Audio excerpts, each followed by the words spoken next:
BSc part 1, BSc first year subject botany, इसका भी first paper, जिसमें आप पढ़ोगे फंजाई,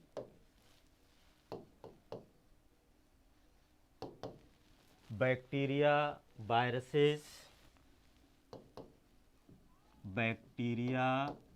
वायरसेस, एंड माइकोप्लाज्मा।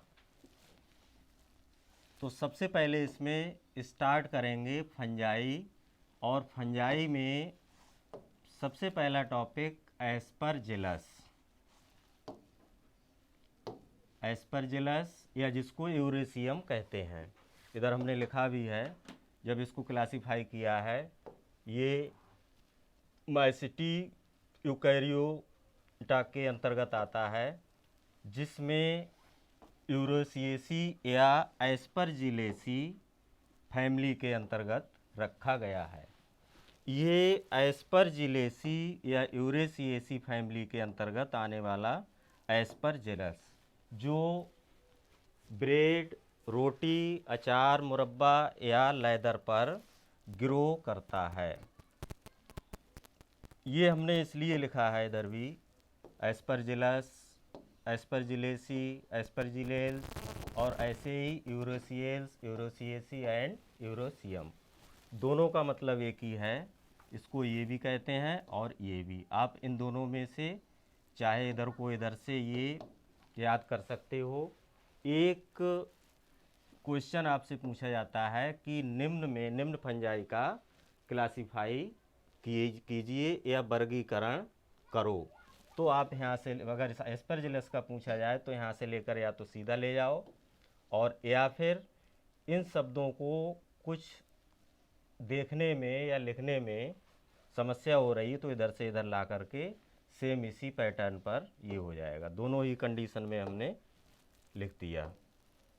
अब इसकी बात करते हैं, ये होता क्या है।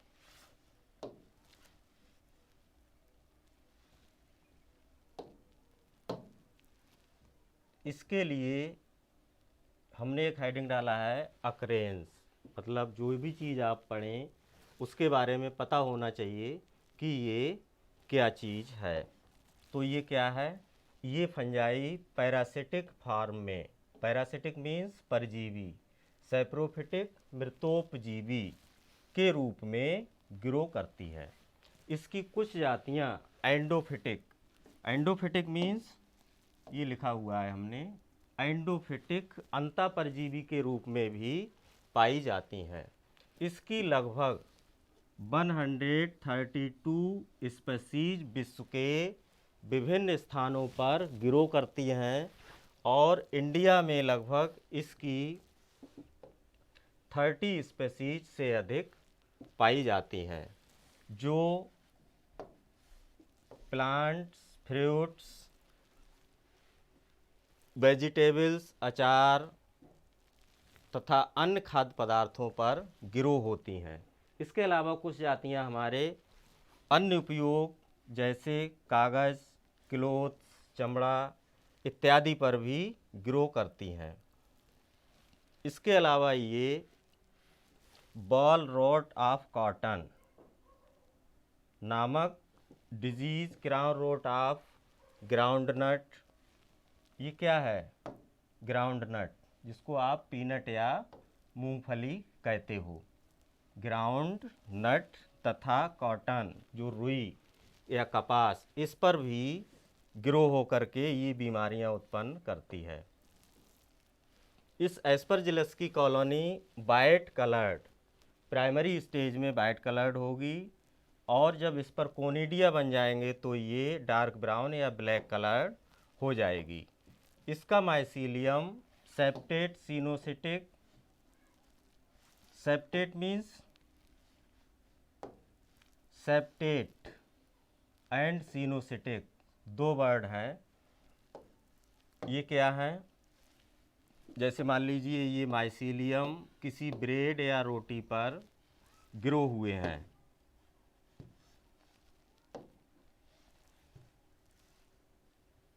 किसी ब्रेड या रोटी पर इस तरह से वाइट कलर्ड में ग्रो होते हैं। तो बात चल रही थी सेप्टेट की। सेप्टेट में इस माइसीलियम के अंदर पार्टीशन होना, इस तरह से सेल्स का बनना, ये कहलाता है सेप्टा। इसीलिए इसको सेप्टेट कहेंगे, सेप्टेट माइसीलियम। और ये सेल्स बन जाएंगी, इनमें छोटे छोटे, आपने नाम सुना होगा केंद्रक, और केंद्रकों का ही बनना, इसको कहेंगे सिनोसिटिक। जो ये लिखा है सिनोसिटिक, सेप्टेट और ब्रांच्ड मीन्स शाखाएं युक्त पाया जाना। इसके अलावा इसमें इसके साइटोप्लाज्म में माइटोकॉन्ड्रिया, एंडोप्लाज्मिक रेटिकुलम, राइबोसोम्स, ये संरचनाएं भी पाई जाती हैं। अब देखिए जो बात की थी अभी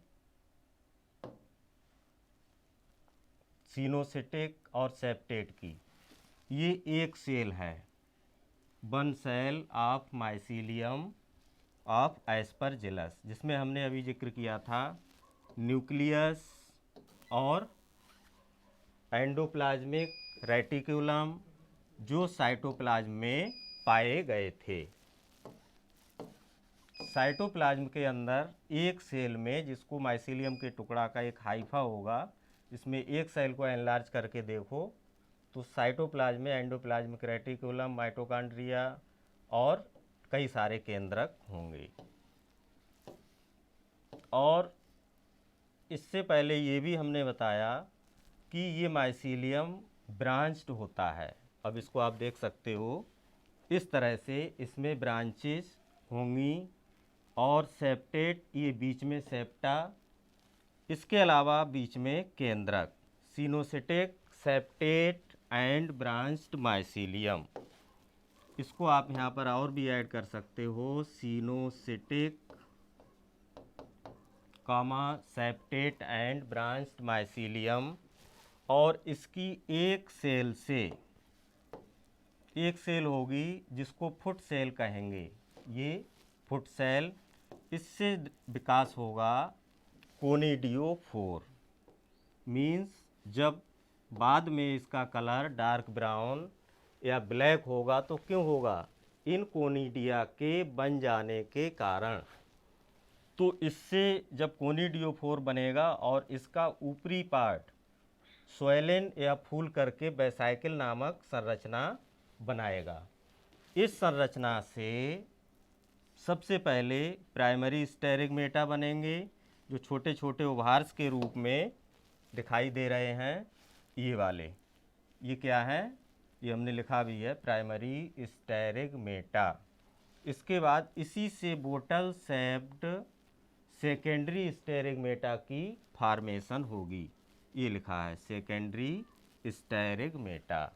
और इस सेकेंडरी स्टेरिगमेटा से कोनिडियोजेनेसिस एक प्रोसेस होती है, ये हमने लिख भी दिया है यहाँ पर, कोनिडियोजेनेसिस, ये वाला कोनिडियोजेनेसिस। इसमें देखो आधा शब्द आ रहा है कोनिडिया, अर्थात जेनेसिस मीन्स किसी चीज़ की फॉर्मेशन होना।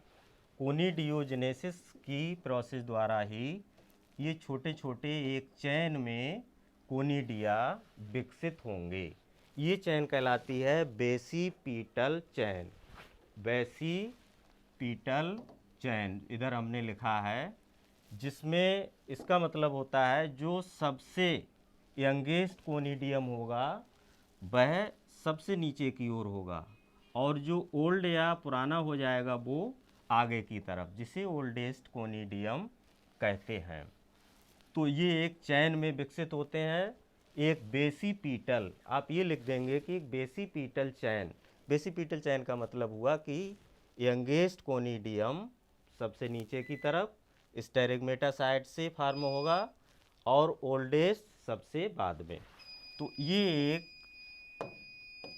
एस्परजिलस की वेजिटेटिव संरचना में आप लिख सकते हैं। पूछा जाए एस्परजिलस क्या होता है, कहाँ ग्रो होता है, इसकी संरचना कैसी होती है।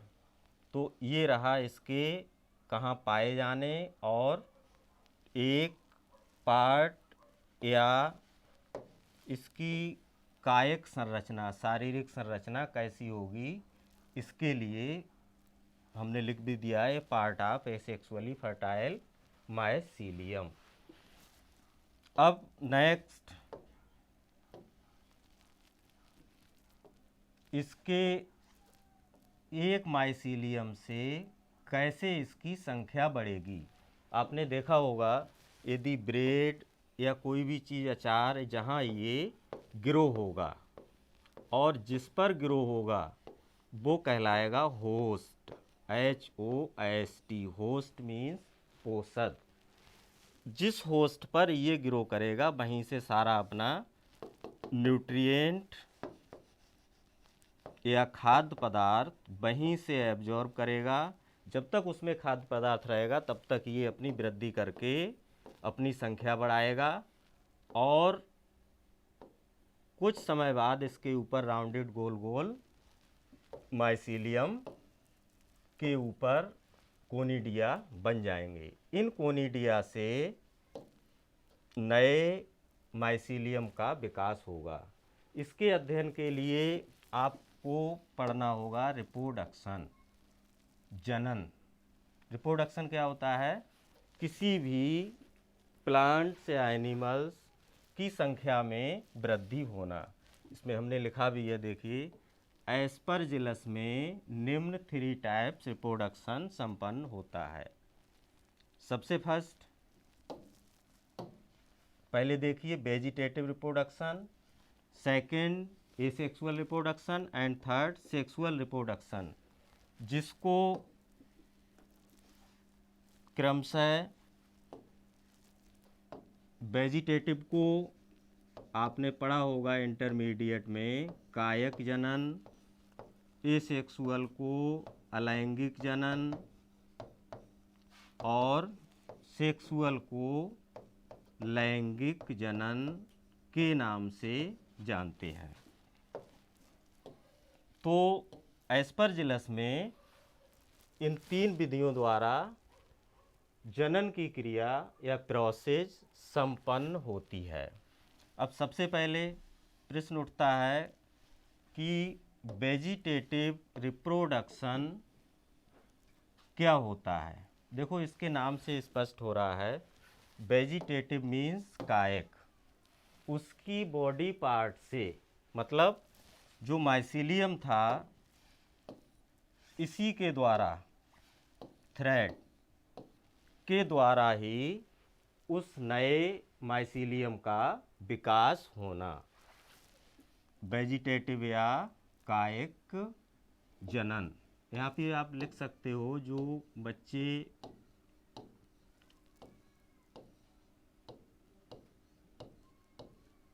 अंग्रेजी में थोड़ा परेशान होते हैं तो वेजिटेटिव मीन्स कायक लिख सकते हो।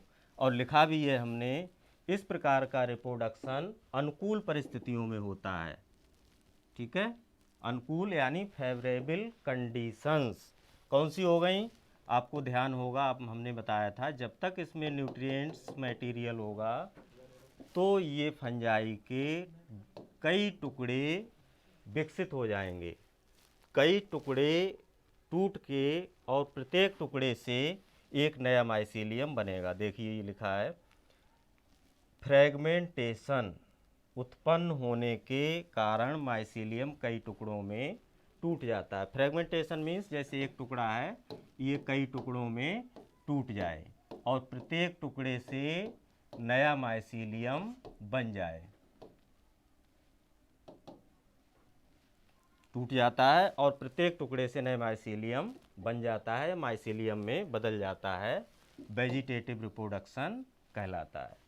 ये आपको पता होना चाहिए, लेकिन ये मोस्टली पूछा नहीं जाता है।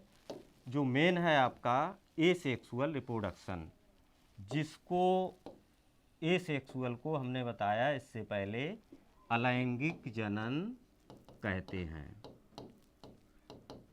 अलैंगिक जनन ये कैसे होगा? एस्परजिलस की जातियों में अनुकूल परिस्थितियां क्या हो गई, जब कंडीशन फेवरेबल हो, यहाँ पर ये लिविंग फार्म में हो, अर्थात इसके अंदर जब तक न्यूट्रिएंट्स पदार्थ होंगे, फूड मटेरियल होगा, नमी होगी, तभी रिप्रोडक्शन संपन्न होगा। अनुकूल परिस्थितियों में कोनिडिया द्वारा अलैंगिक जनन या एसेक्सुअल रिप्रोडक्शन संपन्न होता है। तो एक बात तो यहाँ क्लियर हो रही है कि एसेक्सुअल रिप्रोडक्शन किसके द्वारा संपन्न हुआ, कोनिडिया।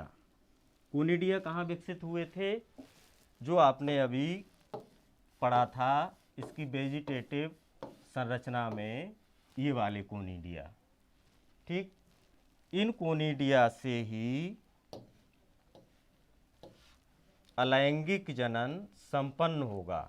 कैसे होगा, माइसीलियम के किसी भी सेल से एक आउट ग्रोथ निकलती है। क्या निकली, एक आउट ग्रोथ।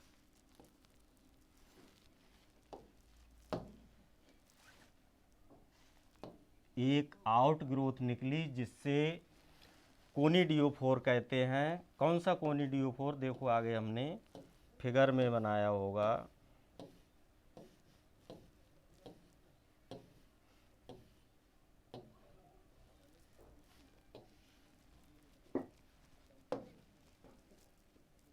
जैसे ये माइसीलियम, और इससे धीरे धीरे आउट ग्रोथ्स निकलना शुरू हुई और इस पर कोनिडिया विकसित होंगे।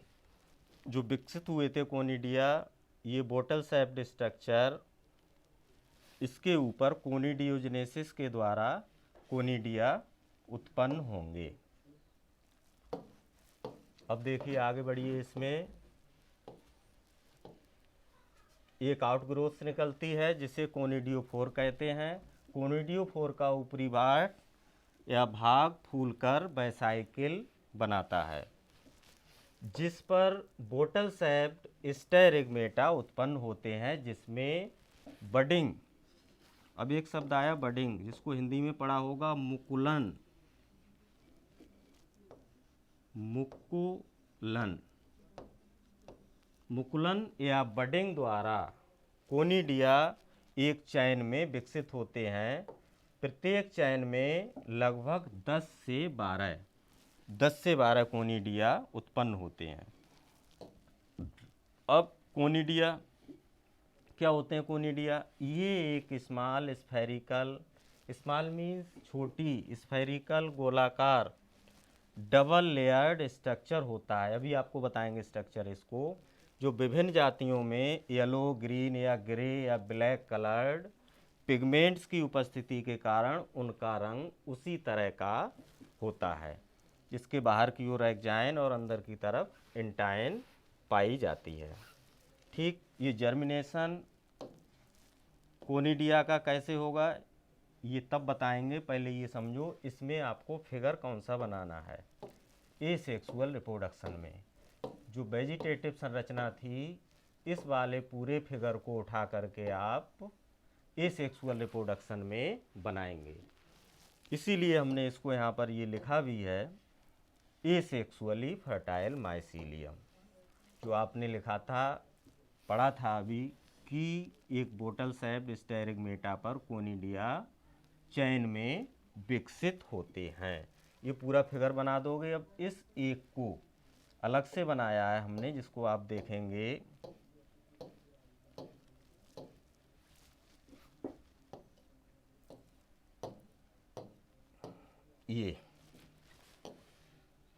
ये क्या चीज़ है, प्राइमरी स्टेरिगमेटा, जो इस तरह से एक बाइसाइकिल थी, ये वाला बनाया है। इतना हिस्सा लिया है हमने ऊपर का, तो ये प्राइमरी स्टेरिगमेटा का कुछ पार्ट दिखाई देगा, और इसके ऊपर सेकेंडरी स्टेरिगमेटा, जो नीचे को फूला हुआ भाग है, ऊपर को एक ट्यूब बनती है जिसको कोनिडियोजीनस ट्यूब कहते हैं।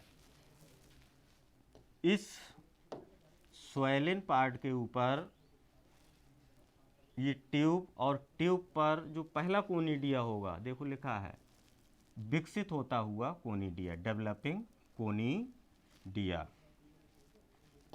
और ये यंगेस्ट कोनिडियम या कोनिडिया, ये आपका बहुवचन हो गया, इसको कोनिडियम लिखें तो ज़्यादा सही है।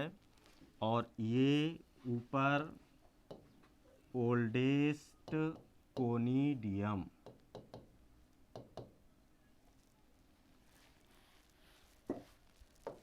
इस तरह से इसको यंगेस्ट एंड ओल्डेस्ट कोनिडियम। ठीक, अब इसके बाद जो आपने अभी पढ़ा था एक्साइन, इंटाइन, ये क्या है? ये एक हमने फ्री कोनिडियम, एक स्वतंत्र हुआ, किससे? स्टेरेगमेटा से फ्री होने के बाद कोनिडियम की संरचना कैसी होगी? सबसे बाहर की ओर आपने लिखा है एक्साइन, ये एक्साइन जो कुछ इर्रेगुलर टाइप की होगी, और जहाँ पर बीच बीच में ये इंटाइन नामक लेयर से चिपक जाती है। कह सकते हो एक्साइन से जस्ट सटी हुई इंटाइन लेयर, बाहर की ओर एक्साइन, जहाँ पर चिपकती है ये, यहाँ पर बनता है जर्म पोर, और बीच में एक केंद्रक जो साइटोप्लाज्म के अंदर पड़ा होता है। तो एक कोनिडियम की संरचना को देखेंगे तो इस तरह से आपको दिखाई देगी। अब जो वहाँ पर हमने छोड़ा था जर्मिनेशन ऑफ कोनिडियम, अब वहाँ पर चलते हैं, इसका अंकुरण कैसे होगा।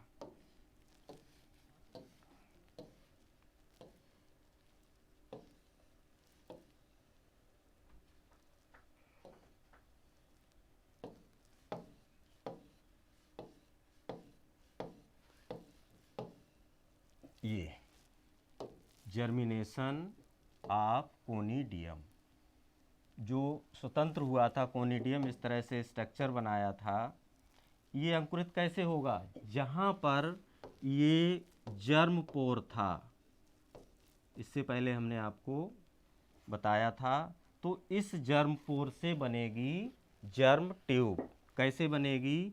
जैसे मान लीजिए ये सबसे अंदर इंटाइन थी, और जब एक्साइन बाहर की लेयर रप्चर्ड हो जाएगी इस जर्म पोर वाले स्थान से, तो यहाँ से छोटी सी एक ट्यूब निकलने लगेगी।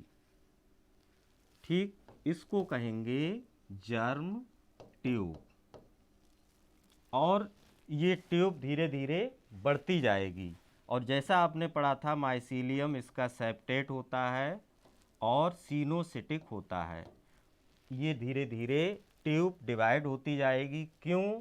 क्योंकि इसी से माइसीलियम विकसित होगा।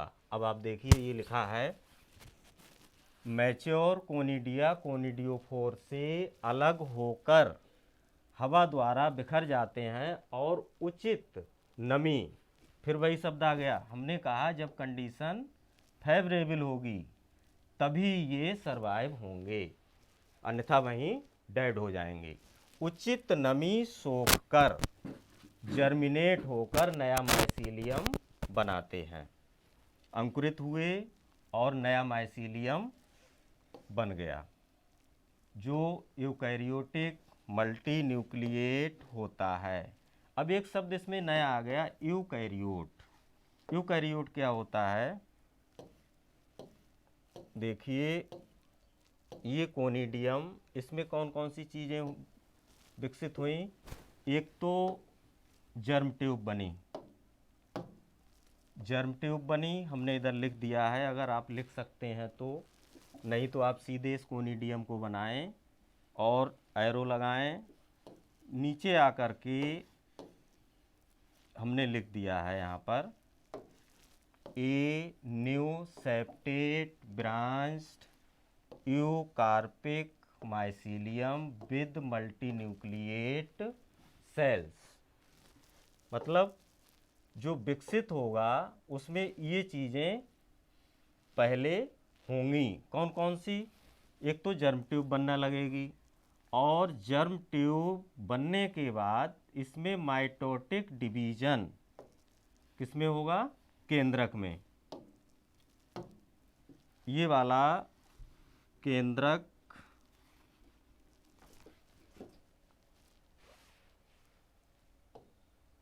किसमें था? एक कोनिडिया के अंदर। इसके अंदर माइटोटिक डिवीजन, दो प्रकार का डिवीजन आपने पढ़ा होगा, माइटोटिक और मियोसिस।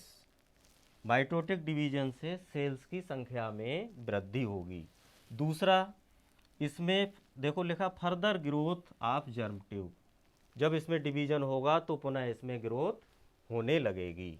और इसके बाद क्या होगा? इसमें एक ट्रांसवर्स सेप्टा भी बन जाएगा, फॉर्मेशन ऑफ ट्रांसवर्स सेप्टा।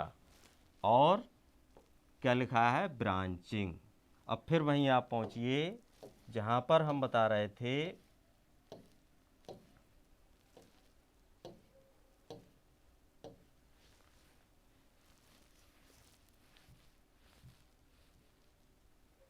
ये न्यू सेप्टेड ब्रांच्ड यूकार्पिक और मल्टी न्यूक्लिएट, मतलब इस छोटे से सेप्टा की फॉर्मेशन कहाँ से बनना स्टार्ट हुई? ये जो जर्म ट्यूब बनी, इसमें डिवीजन हुआ और इसमें ब्रांच और ग्रोथ हुई, और इस तरह से ये माइसीलियम विकसित हुआ। इधर से बनाओगे जो हमने ट्यूब तो आपको इस तरह से बनाकर समझाई थी कैसे बनेगी, इसे बनाने की आवश्यकता नहीं है। जैसे ये आप इसको कोनिडियम को बनाएंगे और ये चीज़ें लिखेंगे, इसमें क्या क्या चेंजेज हुए और ये लिख देंगे। ठीक इस तरह से ये आपका एसेक्सुअल रिप्रोडक्शन की प्रोसेस कंप्लीट होती है। किसके द्वारा हुई? कोनिडियम। फिर एक बार समझ लो, जैसे एसेक्सुअल रिप्रोडक्शन कोनिडियम में जर्मिनेशन हुआ और जर्मिनेशन से जर्म ट्यूब बनी, ये सब बता चुके हैं अभी। और इसमें आपने लिखा फर्दर ग्रोथ एंड ब्रांचिंग हो जाएगी और पीछे का पार्ट्स जो था वो डैमेज होने लगेगा, एक्जाइन एंटाइन, और ये नए माइसीलियम, न्यू माइसीलियम आपका विकसित हो जाएगा। अब यहाँ पर ध्यान रखना कि एसेक्सुअल रिप्रोडक्शन में कोनिडिया द्वारा ही माइसीलियम का बनना संभव है। ठीक। अब next sexual reproduction. Sexual reproduction में क्या होगा? सबसे पहले देखो ये लिखा हुआ है, एस्परजिलस की भिन्न भिन्न जातियों में सेक्सुअल रिप्रोडक्शन अलग अलग प्रकार से संपन्न होता है। ठीक, कैसे?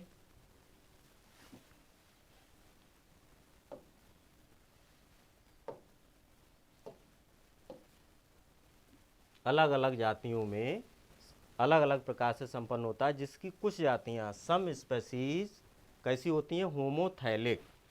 ये क्या है? होमोथैलिक। और कुछ लिखा है आपने हेट्रोथैलिक। मीन्स या तो होमोथैलिक में क्या होगा? सेम टाइप, एक ही प्रकार का माइसीलियम होगा, और हाइड्रोथैलिक में विषम टाइप। विषम में क्या हो जाएगा? यहीं पर समझ लो, जैसे ये हाइड्रोथैलिक है, होमोथैलिक, होमोथैलिक में एक ही जैसा माइसीलियम होगा, और हाइड्रोथैलिक में दो प्रकार का माइसीलियम हो जाएगा, पॉजिटिव और नेगेटिव स्ट्रैन वाला। उसे क्या कहोगे? हेट्रोथैलिक। इस पर 60 नोट्स भी पूछा जाता है कि हेट्रोथैलिक या हेट्रोथैलिज्म किसे कहते हैं। तो आप लिखोगे कुछ फंजाई की जातियों में विषम प्रकार के थैलस पाए जाते हैं जो हेट्रोथैलिक होते हैं। अब इसमें देखिए क्या लिखा है, इसी उसी आधार पर सेक्सुअल रिप्रोडक्शन आइसोगैमस तथा एन आइसोगैमस। आइसोगैमस शब्द आया, ये कहाँ होगा? होमोथैलिक जातियों में। आइसो मीन्स एक समान, गैमस एक समान गैमीट्स का बनना, और एनाइसोगैमस शब्द आ गया एन, इसमें दो विभिन्न प्रकार के जनन अंगों का बनना। यहाँ पर स्पष्ट भी किया है हमने, मेल तथा फीमेल सेक्स ऑर्गन्स एंथीरिडिया तथा एस्कोगोनिया कहलाते हैं। होमोथैलिक जातियों में एंथीरिडिया तथा एस्कोगोनियम, देखो ये लिखा है सेम हाइफा, एक समान। ये हाइफा क्या हुआ? माइसीलियम का एक टुकड़ा। कैसी जातियों में? होमोथैलिक। होमोथैलिक जातियों में सेम हाइफा पर एस्कोगोनियम और एंथेरिडिया विकसित होते हैं। और इसमें क्या हो जाएगा? जो हेट्रोथैलिक जातियां थीं, इसमें दोनों के हाइफा देखो बनाया भी है हमने, अलग अलग होंगे, और एक पर एस्कोगोनियम विकसित होगा और एक पर एंथेरिडिया। ठीक, तो कहने का मतलब एस्परजिलस में जो रिप्रोडक्शन होगा वो जातियों के आधार पर होगा। होमोथैलिक जातियों में सेम हाइफा पर सेक्स ऑर्गन्स विकसित होंगे, और हेट्रोथैलिक जातियों में अलग अलग दो विभिन्न हाइफा पर विकसित होंगे। अब शब्द आया सेक्सुअल रिप्रोडक्शन में एस्कोगोनियम। ये क्या चीज़ है? सेक्सुअल रिप्रोडक्शन आपका पढ़ा ही है हेडिंग। देखो, एस्कोगोनियम का डेवलपमेंट हाइफल ब्रांच पर विकसित होता है। अब वही हाइफा, हाइफल, माइसीलियम, माइसीलियम के टुकड़े को ही हाइफल ब्रांच या माइसीलियम की ब्रांच से अलग होना और उस पर विकसित होना, विकसित होता है, जो एक क्वाइल के रूप में, ठीक है, क्वाइल मीन्स मुड़े हुए रूप में, बहुत घना होकर स्प्रिंग लायक, स्प्रिंग लायक, जैसे आपने स्प्रिंग देखा होगा, इस तरह से संरचना बनेगी, और उस संरचना को आप आर्कीकार्प कहेंगे। ठीक है, जिसमें टर्मिनल यूनिसेलुलर मल्टीन्यूक्लिएट पार्ट्स ट्राइकोजिन कहलाते हैं। अभी फिगर में स्पष्ट होगा कि ट्राइकोजिन क्या होता है। ट्राइकोजिन कहलाता है। बीच का पार्ट यूनिसेलुलर यूनिन्यूक्लिएट एस्कोगोनियम कहलाता है, और आधारीय भाग स्टाक कहलाता है। एंथीरिडियम, एंथीरिडियम आप ब्रायोफाइट्स में भी पढ़ोगे। यहाँ पर एंथीरिडियम का विकास एस्कोगोनियम के पास ही होगा। क्यों? क्योंकि होमोथैलिक जातियों में आप सेक्सुअल रिप्रोडक्शन पढ़ रहे हो, एक ही हाइफा पर, सेम हाइफा पर एंथीरिडिया और एस्कोगोनिया विकसित होंगे। अब देखिए, इसमें एस्कोगोनियम के पास ही होता है, जो कुछ हाइफा पर विकसित होता है, और प्रत्येक एंथीरिडियम मेल रिप्रोडक्टिव ऑर्गन की तरह कार्य करेगा। इसका मतलब क्या हुआ? एंथीरिडियम क्या है, जो आप अभी ये हेडिंग डाले हो, एंथीरिडियम नर संरचना का काम करेगा। कह सकते हो मेल रिप्रोडक्टिव ऑर्गन एस्परजिलस में एंथीरिडिया कहलाता है, और फीमेल एस्कोगोनियम, दोनों का डेवलपमेंट हुआ। ठीक, अब इसके बाद फर्टिलाइजेशन। फर्टिलाइजेशन कहीं भी हो एक ही डेफिनेशन होती है, मेल और फीमेल गैमीट्स या उसके न्यूक्लियस का फ्यूजन फर्टिलाइजेशन कहलाता है। क्या होता है ये? फर्टिलाइजेशन के समय दोनों गैमीटेंजिया एक दूसरे के संपर्क में आते हैं और दोनों ही या दोनों की कांटेक्ट बाल डिजोल्व मीन्स घुलना मिल जाती है तथा दोनों न्यूक्लियस फ्यूज होकर के एस्कस की फॉर्मेशन करते हैं। यह शब्द आया फ्यूज, ये वाला फ्यूज का मतलब क्या है, जैसे मान लो ये आपका एस्कोगोनियम है और ये एंथेरिडियम है, एक ही सेम हाइफा पर यहाँ विकसित होंगे और ये एक दूसरे के संपर्क में आकर इनकी ये बाल डिजोल्व घुल जाती है, दोनों केंद्रक इधर आए और ये पूरा ओपन हो जाएगा। इधर देखिए इस वाले फिगर में इस तरह से ऐसे दोनों के केंद्रक फ्यूज होकर के जाइगोट बनाएंगे और इसमें प्रत्येक एस्कस में एस्कोस्पोर्स भरे होते हैं जो ग्लोबोज या पायरीफार्म रूप में पाए जाते हैं। एस्कोस्पोर्स अंकुरित होकर क्या बनाएंगे, नए माइसीलिया की फॉर्मेशन करेंगे। अब देखिए आप जो अभी समझा माइसीलियम है कौन सा, होमोथैलिक जातियों का, जिसमें आपने लिखा भी है सेम हाइफा। ये क्या है, हाइफा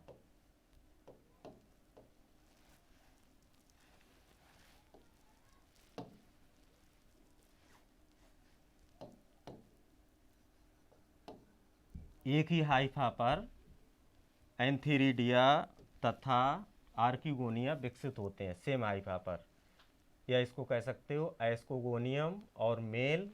ये वाली संरचना कौन सी थी, मेल ऑर्गन की तरह काम किया और इसने फीमेल ऑर्गन की तरह काम किया, ये हाइफा रहा। इन दोनों की आपने लिखा है कॉन्टेक्ट बाल डिजोल्व हो जाती है, दोनों में ही ये क्या है न्यूक्लियस, ये फीमेल न्यूक्लियस और ये मेल न्यूक्लियस। इसके बाद जब इनकी कॉन्टेक्ट वाल डिजोल्व हो जाएगी तो एक आपने लिखा स्प्रिंग लायक संरचना बनती है, जिसको क्या कहते हो आप, आर्कीकार्प।